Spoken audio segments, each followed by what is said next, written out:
आइए, जिसे आप पसंद नहीं करते हो, कहीं हो सकता है तो तुम्हें पसंद नहीं खुदा को पसंद हो।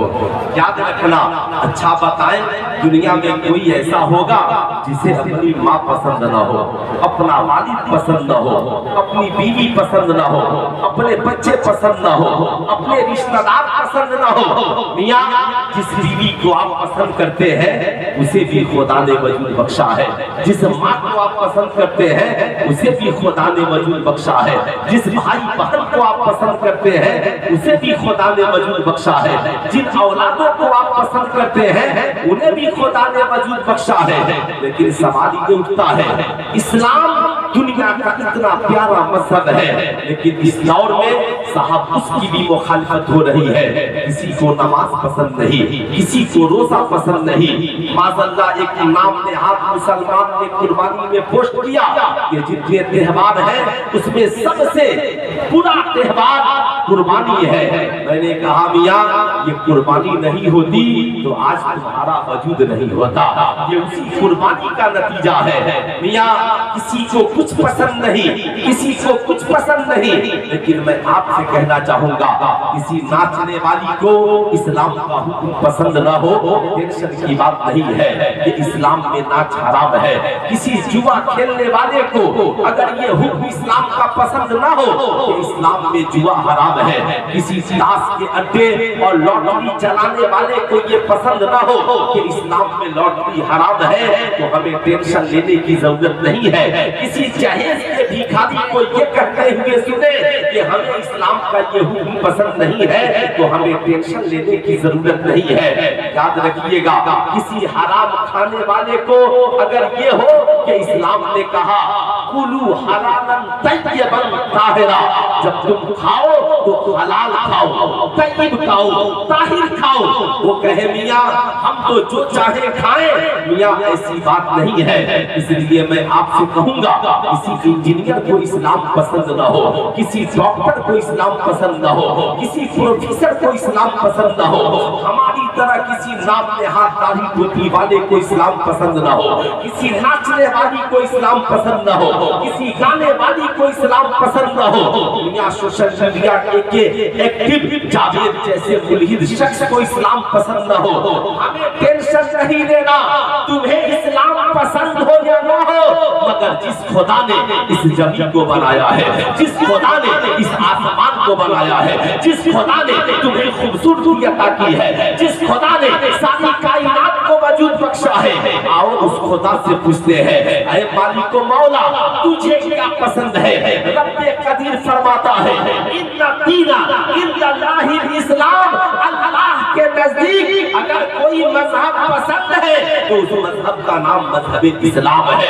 अब मैं आपको याद दिलाना चाहूंगा, इस्लाम इसलिए पसंद है कि इस्लाम का हुक्म अच्छा है, इस्लाम का पैगाम अच्छा है, इस्लाम के कवानीन अच्छे हैं, इस्लाम के तौर तरीके अच्छे हैं। इस्लाम ने जो कहा, इस्लाम ने जो 1450 बरस पहले कहा, वो आज हो रहा है। अब मैं आपको याद दिलाना चाहूंगा, हम जिस बिहार में है, बिहार में शराब पीना मना है। जो भी शराब का मुजरिम पकड़ा जाएगा उसे जेल की सलाखों में डाल दिया जाएगा। मगर आप कायनात में किताबें उठाकर देखिए, सबसे पहले जिस धर्म ने, जिस मजहब ने शराब की हुर्मत का ऐलान किया, वो कोई और मजहब नहीं, ये मुस्तफा जाने रहमत की जात है, और उस मजहब का नाम मजहब इस्लाम है, जिसने 1450 बरस पहले कहा, मियाँ शराब पीना कल भी हराम था, शराब पीना आज भी हराम है। आपने भारत की सड़कों पे देखा होगा, सड़क किनारे बोर्ड लगा रहता है, शराब पीकर गाड़ी चलाना मना है। मैंने देखा ये बोर्ड बिहार में भी है, ये बोर्ड झारखंड में भी है, ये बोर्ड दिल्ली में भी है, ये बोर्ड मुंबई में भी है। जहाँ जहाँ सड़कें गुजरती है, सड़क किनारे लिखा रहता है शराब पी करके गाड़ी चलाना मना है। सुल्तान रजा पूछना चाहता है, आखिर क्यों? गाड़ी चलाने वाला शराब पिए तो जेल और गाड़ी में बैठने वाला शराब पिए तो कोई प्रॉब्लम नहीं। आप कहेंगे मौलाना अगर गाड़ी चलाने वाला शराब पिएगा, गाड़ी में बैठने वालों की जिंदगी को खतरा है, गाड़ी में बैठने वालों की जान को खतरा है। सुल्तान रज़ा पूछना चाहता है, मियां गाड़ी चलाने वाला अगर शराब पिए तो गाड़ी में बैठने वालों की जिंदगी को खतरा है, क्यों? आप कहेंगे मौलाना जब इंसान शराब पीता है तो नशा चढ़ता है, जब नशा चढ़ता है अक्ल खत्म हो जाती है, उसे ये पता नहीं चलता गाड़ी सड़क पे चल रही है या गाड़ी सड़क के नीचे चल रही है। इस्लाम इतना प्यारा मजहब जिसने 1450 बरस पहले कहा, मेरी माँ मेरे मानने वालों खुद भी नशा से बचो और अपनी औलादों को भी नशा से बचाओ। कितना पुरफेतन दौर चल रहा है। कॉलेज में पढ़ने वाले नौजवान आज स्मोकिंग कर रहे हैं, कॉलेज में पढ़ने वाली लड़कियां चरस, अफीम और गांजा के शिकार हो रही है।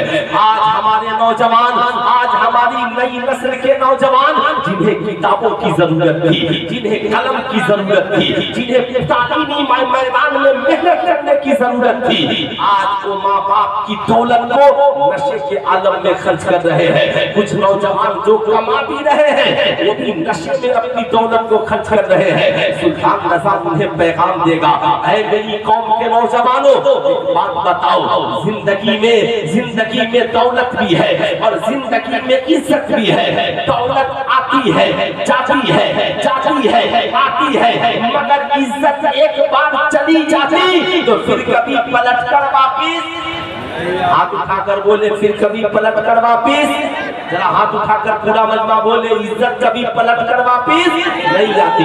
बताएं जरा जितने नौजवान यहाँ पर है, आपके पास इज्जत है कि नहीं है? आपके बच्चों के पास इज्जत है कि नहीं है? आपके माँ बाप की इज्जत है कि नहीं है? समाज में बहू बेटियों की इज्जत है कि नहीं है? आप कहेंगे मौलाना इज्जत सबके पास है, मगर किसी का बेटा शराबी बन जाए उस बाप की क्या इज्जत रहेगी? किसी की बेटी शराबी बन जाए, किसी की बेटी अगर चरस और नशे का शिकार हो जाए उसकी माँ की क्या इज्जत रहेगी? किसी का भाई शराबी हो जाए उस भाई की क्या इज्जत रहेगी? किसी का बेटा स्मोकिंग करने वाला हो जाए, बताओ उसके बाप की क्या इज्जत रहेगी? मियां मौत तो आनी है, लेकिन याद रखिएगा कुछ लोग ऐसे हैं माँ बाप की इज्जत का ख्याल नहीं रखते, लेकिन अपने रोबो दबदबे की फिक्र होती है। मैं उन नौजवानों से कहना चाहूंगा, इस बार जो मैट्रिक का इम्तिहान हुआ उसका सबसे बुरा असर ये रहा, 75% जो बच्चे मैट्रिक का इम्तिहान देने बिहार के सेंटरों में पहुंचे थे उसमें 75% नशा करने वाले थे। कोई सिगरेट पीने में मस्त था, कोई चरस अफीम गांजा पीने में मस्त था, कोई स्मोकिंग करके खेतों में पकड़ा जा रहा था। जो बच्चे मियां बाकी इंटर के इम्तिहान देने पहुंचे उनमें भी 60% से ज्यादा बच्चे और बच्चियां नशे की हालत में पकड़े गए। हालात इतने ही नहीं बिगड़े हैं, हालात तो इतने बिगड़ गए। इम्तिहान खत्म हुआ, कुछ बच्चे तो घर गए, मगर कुछ बच्चे बच्चियां माँ बाप की इज्जत को रौंद कर लिविंग रिलेशनशिप में आवारा लड़कों के साथ या तो वो लड़कियां घर छोड़ करके चली गई, जिनका FIR आज भी बिहार के कई पुलिस स्टेशन में है। पुलिस इनका पता लगा रही है कि मैट्रिक के बाद लड़की चली कहाँ गई, ये नौजवान इंटर का इम्तिहान देने आया था चला कहाँ गया। जब बिहार का माहौल इतना बिगड़ा हुआ है, अब बताएं जरा सा क्या उन बेटियों को अपने माँ बाप की इज्जत का ख्याल करना चाहिए था कि नहीं करना चाहिए था? जरा हाथ उठाकर बोलिए करना चाहिए था। सब इसके सपोर्ट में है, पूरा मजमा हाथ उठाकर बोलिए करना चाहिए था। उन नौजवानों को करना चाहिए था। मियां तुम माँ बाप की बात करते हो, आज का नौजवान कहता है मौलाना साहब हम लोगों की कोई मर्जी नहीं है। मैं उन नौजवानों से कहूंगा, ऐ मेरी कौम का नौजवान याद रखना, तेरे माँ बाप ने कितने अरमान से तुझे पाला है, तेरे माँ बाप ने कितने अरमान से तुझे पढ़ाया है। तेरे बाप को ये उम्मीद थी मेरा बेटा मैट्रिक पास करेगा, इंटर पास करेगा, पढ़कर IPS अफसर भी बन सकता है, डॉक्टर भी बन सकता है, इंजीनियर भी बन सकता है, कामयाबी की दहलीज तक पहुंचेगा। मेरा भी नाम रोशन करेगा, गांव का भी नाम रोशन करेगा, मुल्क की हिफाजत करेगा, मगर तूने अपने बाप के अरमान को चकनाचूर कर दिया, तूने अपनी माँ के अरमान को कुचल दिया। अरे माँ बाप को मारने के लिए तो एक गोली काफी है, बंदूक निकालो और उस गोली से बाप के सीने को छलनी कर दो, ताकि एक बार में उस बाप की मौत हो जाए या उस माँ की मौत हो जाए। लेकिन याद रखिएगा, मौत के लिए एक गोली काफी है। बेटा बंदूक निकाले बाप को मार दे, लेकिन जो बेटा बाप को गोली नहीं मारता शराबी बन जाता है, जुआरी बन जाता है, जानी बन जाता है, अपराधी बन जाता है, नाचने गाने वाला बन जाता है, गलत किरदारों कैरेक्टर का हामिल और गलत किरदारों कैरेक्टर का शिकार हो जाता है। उसकी माँ तो हर रोज मरती है, उसका बाप तो हर रोज मरता है। सिर्फ ये खबर सुनकर मेरा बेटा फला चौराहे पे शराबियों के साथ खड़ा है, मेरी बेटी फला आवारे कुत्ते के साथ भागकर चली गई है, मेरा बेटा कॉलेज से निकलकर चर्च अफीम गांजा पीते हुए पकड़ा गया है। इसलिए मैं अपनी कौम के नौजवानों से कहूंगा, मेरी कौम के नौजवानों याद रखो, जब हमारे और आपके नबी अरब की सरजमीन पर तशरीफ ले आए तो उस वक्त वो फिर शराब का माहौल था, जैसे आपने नेपाल में देखा होगा।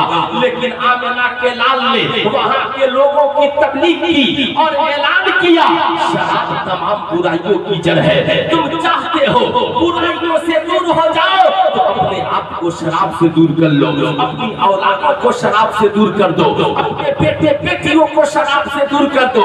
जब इस्लाम ने इस बात का ऐलान किया, मटके तोड़ दिए गए, जिनके पेट में शराब था उंगलियां डालकर तय कर दी गई। लेकिन बड़ा अफसोस, यहूदियों की साजिश ने फिर अरब की उस जमीन पे शराब खाने खोलने पे मजबूर कर दिए गए। आज वहाँ के बादशाहों को अय्याशी के आगे इस बात की फिक्र नहीं है कि नबी ने जिसे हराम किया हम उसे कैसे अरब की सरजमीन पर ला सकते हैं। लेकिन मैं बताना चाहूंगा, ऐ मेरी कौम के शहजादों, अपनी अरमानों के मुताबिक जिंदगी न गुजारो। जो नौजवान सिर्फ अपनी मर्जी से जिंदगी गुजारते हैं वो माँ के अरमानों का मर्डर कर देते हैं, बाप के अरमान का कत्ल कर देते हैं। मगर जो नौजवान अपनी मर्जी से नहीं, जरा खुदा से पूछो, ऐ मालिक मौला, जिंदगी तूने दी है, खूबसूरत आंखें तूने दी है, ये पर्सनालिटी तूने दी है, ऐ मालिक मौला तू बता हम जिंदगी कैसे गुजारे। वो रब्बुल कदीर फरमाता है, लक़द काना लकुम फी रसूलिल्लाहि उस्वतुन हसना, जिंदगी तुम्हारी हो, सीरत मदीने वाले मुस्तफा की आ जाए। फिर देखना, सुबह तुम्हारी कामयाब है, शाम तुम्हारे लिए कामयाब है, जिंदगी तुम्हारी कामयाब है। ऐ मेरी कौम का नौजवान याद रखना, याद रखना, हम ड्राइवरों को इसलिए शराब पीने से रोक देते हैं। बिहार में शराबबंदी इसलिए की गई ताकि औरतों पे जुल्म और सितम के पहाड़ न तोड़े जाए, हमारा घर और माशरा बिगड़ने नहीं पाए। यही वजह है पुलिस प्रशासन कहती है, अगर गाड़ी चलाने वाला शराब पिएगा अक्ल खत्म हो जाएगी, गाड़ी में बैठने वालों की जान चली जाएगी। मियां, जब गाड़ी चलाने वाला शराब पिए तो गाड़ी में बैठने वालों की जान को खतरा है। हमारी कौम का नौजवान शराबी हो जाए तो हमारी जिंदगी के लिए खतरा है, हमारे माशरे के लिए खतरा है, हमारे समाज के लिए खतरा है, हमारी सोसाइटी के लिए खतरा है। यही वजह है मैंने अपने एक गैर मुस्लिम दोस्त से पूछा, बताओ गोश्त ज्यादा नुकसानदेह है या शराब ज्यादा नुकसानदेह है? 10 मिनट सोचने के बाद बोला, मौलवी साहब शराब ज्यादा नुकसानदेह है। तो मैंने कहा बताओ इंडिया में गोश्त पे पाबंदी लगनी चाहिए या पूरे भारत में शराब पे पाबंदी लगनी चाहिए? वो शराब जिसने माओ की इज्जत को बर्बाद कर दिया, वो शराब जिसने बेटियों की इज्जत को बर्बाद कर दिया, वो शराब जिसने बहू बेटियों की इज्जत को बर्बाद कर दिया, वो शराब जिसने नौजवानों की जिंदगी को बर्बाद कर दिया। इसलिए मैं कहूंगा, ऐ मेरी कौम के नौजवानों याद रखना, हुजूर को शराब पसंद नहीं है। करबला में हुसैन यजीद की मुखालफत में इसलिए खड़े हो गए कि यजीद को शराब पसंद है, हुसैन को नाना की शरीयत पसंद है। मैं पूछना चाहता हूँ, बताओ कितने नौजवान हो जो आज ये वादा करो इंशाअल्लाह हम जिंदगी में न कभी शराब पिएंगे न अपनी औलादों को पीने देंगे। कितने नौजवान हैं जरा हाथ उठाएं तो, जो न शराब पिएंगे न पिलाएंगे। माशाअल्लाह, इस वादे को याद रखिएगा, न शराब पीना है न शराब पिलाना है। शराब भी हराम है, जर्ज भी हराम है, अफीम और गांजा भी हराम है। इसलिए नशा के किसी शय को हमें इस्तेमाल नहीं करना है। अगर हमें नशे की आदत ही डालनी है, किताब पढ़ने का नशा तैयार कर लीजिए। चलिए तो किताब पढ़िए, सोइए तो किताब पढ़िए, उठिए तो किताब पढ़िए। मालूम है दुनिया के सबसे कामयाब इंसान का नाम क्या है? दुनिया के सबसे कामयाब इंसान का नाम क्या है? दुनिया के सबसे कामयाब इंसान का नाम मुहम्मदुर रसूलुल्लाह सल्लल्लाहु ताला अलैहि वसल्लम है। हुजूर से ज्यादा कामयाब कोई नहीं। मियां, अगर कोई हुस्न की वजह से कामयाब है तो नबी से ज्यादा कोई हसीन है तो लाओ। कोई दौलत की वजह से कामयाब है तो नबी से ज्यादा कोई अमीर है तो लाओ। कोई इल्म की वजह से कामयाब है तो नबी से ज्यादा कोई इल्म वाला है तो लाओ। कोई ऊंची परवाज़ की वजह से कामयाब है तो नबी से ज्यादा ऊंची उड़ान किसी के है तो लाओ। और मैं सबको यह आईना दिखाना चाहूंगा। पूरी दुनिया के जितने ब्रिलियंट हैं, अक्ल वाले हैं, सबको जमा कीजिए। जो नौजवान तालीम में सबसे ज्यादा तेज हो, एजुकेटेड हो, अक्लमंद हो, ब्रिलियंट हो, वो साइंटिस्ट बनता है, वो डॉक्टर बनता है, उसका सब्जेक्ट साइंस होता है। सारी दुनिया के साइंटिस्टों को जमा कर दीजिए, रिसर्चरों को जमा कर दीजिए, तो नासा का वजूद होता है। और पूरी दुनिया के नासा और रिसर्च सेंटरों को जमा करके उनकी उड़ान को देखिए, तो अमेरिका उड़कर चांद पे गया, चाइना उड़कर चांद पे गया, रशिया उड़कर चांद पे गया, इंडिया उड़कर चांद पे गया। यानी सारी दुनिया की तरक्की और सारी दुनिया के पढ़े लिखे इंसानों की तरक्की चांद तक है। कुरान ने 1450 वर्ष पहले कहा, कमरी इज्जत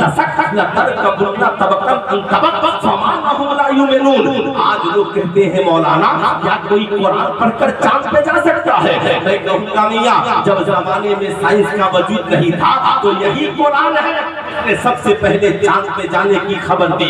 कहा कमरी इज्जत कसम है उस चमकते चांद की। एक जमाना आएगा, लोग सवारी बनाएंगे, चांद के ऊपर चले जाएंगे। चांद पे जाने वालों ईमान क्यों नहीं लाते हो? पता क्या चला, सारी दुनिया की उड़ान चांद तक है। ऐ चांद, तेरी उड़ान कहाँ तक है? चांद कहता है सारी दुनिया तरक्की करके मुझ तक पहुंचती है और मैं तरक्की करता हूँ तो उंगली मुस्तफा तक पहुंचता हूँ, उंगली मुस्तफा तक पहुंचता हूँ। चांद छुप जाता जिधर, उंगली उठा के महल में क्या ही इशारों पे चल जाता खिलौना नूर का। हज़रत अब्बास जो हुजूर के चचा है, कहते हैं सरकार मैं ईमान इसलिए लाया कि बचपन में आप झूले में हैं, मैं आपको देखने गया। सरकार मैंने क्या देखा, आप जिधर इशारा करते चांद उधर चला जाता। मैं उसी वक्त समझ गया जो चांद से खेल रहा है, जो चांद से खेल रहा है वो कोई और नहीं, वही मेरा पैगंबर है, वही मेरा रसूल है। मेरे दोस्त, सारी दुनिया चांद तक पहुंचती है, चांद उंगली मुस्तफा तक पहुंचता है। सारी दुनिया के अक्लमंदों को जमा कर दीजिए, कहते हैं हम चांद तक तो पहुंच सकते हैं, मगर किसी से कहिए चांद के दो टुकड़े करके दिखा दीजिए। इसके लिए उंगली मुस्तफा की जरूरत है, इसके लिए मुझसे मुस्तफा की जरूरत है। पता क्या चला, अगर कोई इल्म की वजह से सबसे ऊंचा है तो वो मेरे नबी है। ना नबी के इखलाक का जवाब है, ना नबी के गुफ्तार का जवाब है, ना नबी के किरदार का जवाब है। ऐ मेरे दोस्त, इसलिए अगर इखलाक की वजह से मोहब्बत करनी हो नबी से कीजिए, किरदार की वजह से मोहब्बत करनी हो नबी से कीजिए, इल्म की वजह से मोहब्बत करनी हो नबी से कीजिए। दुनिया में पूछना चाहता हूँ, दुनिया के सबसे कामयाब इंसान है नबी। कभी तो बरेली के रसा ने कहा सबसे औला और आला हमारा नबी, सबसे आला और आला हमारा नबी। सारे ऊंचों से ऊंचा समझिए जिसे है, वो ऊंचों से ऊंचा हमारा नबी है। मियां, आखिर दुनिया के सबसे कामयाब इंसान जिसने सूरज को पलटा दिया है, जिसने चांद के दो टुकड़े कर दिए हैं, जिसने जमीन पे खड़े होकर जमीन के नीचे की खबर दी है, जिसने मस्जिद नबवी में खड़े होकर ऐलान किया और पूरी दुनिया के मीडिया को चैलेंज किया। आदम से लेकर आज तक जो हो रहा है तेरा पैगंबर बताएगा, जो हुआ है तेरा पैगंबर बताएगा, जो हो रहा है तेरा पैगंबर बताएगा, और कयामत तक जो होने वाला है ये भी तेरा पैगंबर बताएगा। जन्नत में कौन जाएगा ये भी तेरा पैगंबर बताएगा, जहन्नम में कौन जाएगा ये भी तेरा पैगंबर बताएगा। हुजूर ने 1450 बरस पहले कहा, तो 4-10 बातें नोट कर लीजिए। हुजूर ने फरमाया एक जमाना आएगा शराब पानी की तरह पिया जाएगा, ज़ना की कसरत होगी, नाच गाना बाजा आम हो जाएगा। याद रखिएगा हुजूर ने फरमाया पानी अपने आका को जन्म देगी, यानी जो औलादे पैदा होंगी वो माँ बाप की हुकूमत करेगी। हलाल हराम में फर्क मिट जाएगा, लोग दौलत के नशे में होंगे और हलाल हराम को भूल जाएंगे, रिश्ते टूट जाएंगे। नौजवान लोग माँ बाप भाई बहन से रिश्ता तोड़कर दोस्तों के साथ रिश्ते को कायम करेंगे। याद रखिएगा औरतों की हुकूमत होगी, नाअहलों की जमातें वजूद में आ जाएंगी। आज मैं आपसे पूछना चाहता हूँ, मैंने जितनी बातों का जिक्र किया 1450 बरस पहले नबी ने कहा, आप बताइए ये बातें हो रही है कि नहीं हो रही है? आप उठाकर बोलिए हो रही है कि नहीं हो रही है? हो रही है। आज औलादे बाप से कहती है अरे आपको तो अक्ल नहीं है, मैं जो कह रहा हूँ मान लीजिए। माँ से औलादे कहती है अम्मा चुप रहो, तुम्हें कुछ समझ में बात भी नहीं आती है और बोलने लगती हो। माँ बाप के बकार को हमने गिरा दिया। याद रखना जिंदगी में इन बातों को, दुनिया के सबसे कामयाब इंसान है नबी, वो नबी जिन्होंने माँ के कदमों के नीचे जन्नत बिछाई है, वो नबी जिन्होंने बेटियों को रहमत बनाया है, वो नबी जिन्होंने औरतों को हक दिलाया है, वो नबी जिन्होंने अच्छे और पढ़े लिखे माशरे की तश्कील की है। आओ उसी नबी की बारगाह में चलते हैं। आखिर दुनिया के सबसे कामयाब इंसान का साथी अल्लाह ने किसे बनाया? क्या किसी इंसान को बनाया? क्या किसी फरिश्ते को बनाया? अल्लाह कुरान में फरमाता है क़द जाअकुम मिनल्लाहि नूरुम व किताबुम मुबीन, तहकीक ये आ गया तुम्हारी जानिब अल्लाह की तरफ से नूर और एक रोशन किताब। नूर से मुराद हुजूर है और किताब से मुराद कुरान है, यानी अल्लाह ने हुजूर का साथी किताब को बनाया है, कुरान को बनाया है। अब मैं अपनी कौम के पढ़े लिखे नौजवानों से पूछना चाहूंगा, है मेरी कौम के नौजवानों, 1450 बरस पहले जब नबी आए हैं साथ में कुरान आया है, साथ में किताब आई है, अल्लाह ने अपने महबूब का साथी किताब को बनाया है। आज अजीब दौर आ गया, दुनिया के सबसे कामयाब इंसान का साथी किताब, लेकिन आज जरा हमारा माहौल देख लीजिए। आज हमारी जिंदगी का साथी किताब नहीं, आज हमारी कौम के छोटे छोटे बच्चे जिन्हें किताबें पढ़नी चाहिए वो मोबाइल लेकर के घूम रहे हैं। छोटी छोटी बच्चियां मोबाइल की दुनिया में मस्त है, बच्चे बूढ़े नौजवान सबने मोबाइल को अपनी जिंदगी का साथी बना लिया है। वो नौजवान जिन्हें मैट्रिक के लिए 7-10 घंटा स्कूल के बाद पढ़ने की जरूरत थी, वो सोशल मीडिया के चक्कर में अपने कैरेक्टर को खराब कर रहे हैं। वो नौजवान जिन्हें यूपीएससी बीपीएससी की तैयारी करनी थी, वो नौजवान मोबाइल की वजह से अपनी जिंदगी को तबाह कर रहे हैं। वो कौम की बेटियां जिन्हें किताबें पढ़ने की जरूरत थी, वो सोशल मीडिया की आवाज़ की वजह से आज अपनी इज्जत और आबरू को बर्बाद कर रही है। इसलिए मैं अपनी कौम के हर नौजवान से कहूंगा, ऐ मेरी कौम का नौजवान याद रखना, असल साथी हमारा वो है अल्लाह ने नबी का साथी जिसे बनाया है, यानी नबी के साथी का नाम किताब है। यही वजह है आप दुनिया में जितने कामयाब लोग हैं आप उनकी जिंदगी को उठा कर देखें। नबी का साथी किताब, सहाबा का साथी किताब, ताबई का साथी किताब, तबे ताबई का साथी किताब, अइम्मे मुज्तहिदीन का साथी किताब, मुफ्तियाने किराम का साथी किताब, मुहद्दिसीन मुफस्सिरीन का साथी किताब, उलमाए किराम का साथी किताब। ठीक इसी तरीके से जिन लोगों ने दुनियावी एतबार से भी कामयाबी का परचम लहराया, उन साइंटिस्टों का साथी किताब है, उन डॉक्टरों का साथी किताब है, उन इंजीनियरों का साथी किताब है, उन प्रोफेसरों का साथी किताब है, उन मास्टरों का کا ساتھی کتاب ہے. آج بھی جو بچے بچیاں میٹرک انٹر اور نیٹ میں ٹاپ کرتے ہیں ان سے پوچھئے گا آپ ٹاپر اسٹوڈنٹ کیسے بنے؟ وہ کہتے ہیں پہلے ہم نے اپنے آپ کو موبائل سے الگ کیا ہے, کتاب سے دوستی کی ہے, تب جا کر ہم بہار ٹاپر بنے ہیں, انڈیا لیول پہ ٹاپر بنے ہیں. اے میرے نوجوان, موبائل ہمارے زندگی کا ساتھی نہیں, موبائل ہمارے ضرورت کا ساتھی ہے اور کتاب ہماری زندگی کا ساتھی ہے. اس لیے آج فیضان اولیاء کانفرنس سے پیغام لے کر کے جائیے, آج کے بعد انشاءاللہ موبائل ہماری زندگی کا ساتھی نہیں ہوگا, موبائل ضرورت کا ساتھی ہوگا. موبائل کالنگ کے لیے ہے کال کیجئے, موبائل ضروری ایس ایم ایس کے لیے ہے ایس ایم ایس کیجئے, موبائل ضروری کاغذات لین دین کے لیے ہے لین دین کیجئے, مگر خدا را فیس بک کی ضرورت نہیں مت چلائیے, واٹس ایپ کی ضرورت نہیں مت چلائیے, انسٹاگرام کی ضرورت نہیں مت چلائیے, ٹویٹر کی ضرورت نہیں مت چلائیے. آج بھارت کی لاکھوں ہندو اور مسلم بیٹیاں جو ریلز بنانے کی وجہ سے اپنے شوہروں کا وقار کھو بیٹھی ہے, گھر میں اپنی عزت کھو بیٹھی ہے, یاد رکھیے گا بھلائی اسی میں ہے. ہمیں کرنی ہے شہنشاہ بطحا کی رضا جوئی, وہ اپنے ہو گئے تو رحمت پروردگار اپنی. اے میری قوم کا نوجوان, یہ اور آوارگی کا نہیں ہے کہ ہم آوارگی میں اپنے وقت کو گزارے.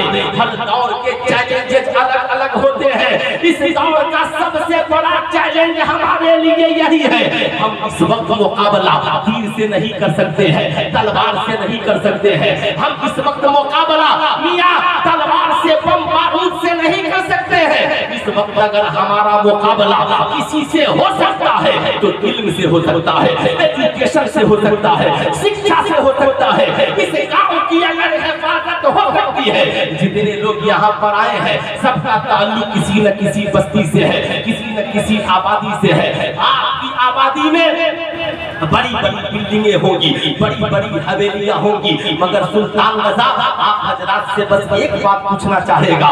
آپ نے بلڈنگیں بنائی اولادوں کے لیے, آپ نے مکانات بنائے اولادوں کے لیے, آپ نے دولتیں کمائی اولادوں کے لیے, مگر میں پوچھنا چاہتا ہوں آپ نے گاؤں کی حفاظت کے لیے کیا کیا؟ آپ نے گھر کی بہو بیٹیوں کی حفاظت کے لیے کیا کیا؟ آپ نے سماج معاشرے اور سوسائٹی کی حفاظت کے لیے کیا کیا؟ آج جلسے میں نعرہ لگتا ہے مسلک اعلیٰ حضرت زندہ باد. مجھے لگتا ہے کتنے نوجوانوں کو پتہ بھی نہیں ہوگا مسلک اعلیٰ حضرت کیا ہے, مگر مسلک اعلیٰ حضرت کی ایک جھلک ادھر دیکھیے اور ایک جھلک ادھر دکھاتا ہو. اعلیٰ حضرت عظیم البرکت نے آج سے 100 برس پہلے بریلی شریف کی ٹوٹی ہوئی چٹائی پہ بیٹھ کر پورے عالم اسلام کو یہ پیغام دیا تھا. اسے لکھ لیجئے, نوٹ کر لیجئے, ریکارڈ کیجئے, نسلوں تک پہنچائیے. کہا تھا ہماری قوم کے بچے جو تعلیم حاصل کر رہے ہیں ان کی تعلیمی صلاحیتوں کی جانچ کرائی جائے. حجت بھائی میں سوچ میں پڑ گیا, میرے رضا نے اس فکر کو کیوں جنم دیا؟ علامہ عبدالحلیم صاحب اعلیٰ حضرت نے کہا جو بچے پڑھ رہے ہیں انہیں چھوڑیے مت, پتہ لگائیے. ہمارے گاؤں میں ان سال 50 بچوں نے میٹرک کا امتحان دیا, ہمیں پتہ لگانا ہوگا ان 50 بچوں میں کتنے بچے کامیاب ہیں یا کتنی بچیاں کامیاب ہیں. آپ کہیں گے مولانا فائدہ, یاد رکھیے گا گاؤں کی حفاظت کے لیے لشکر جلال کی ضرورت نہیں ہے, تیروں کمان کی ضرورت نہیں ہے, دولت کی ضرورت نہیں ہے. گاؤں کی حفاظت کے لیے 10 پڑھے لکھے حزیری نوجوانوں کی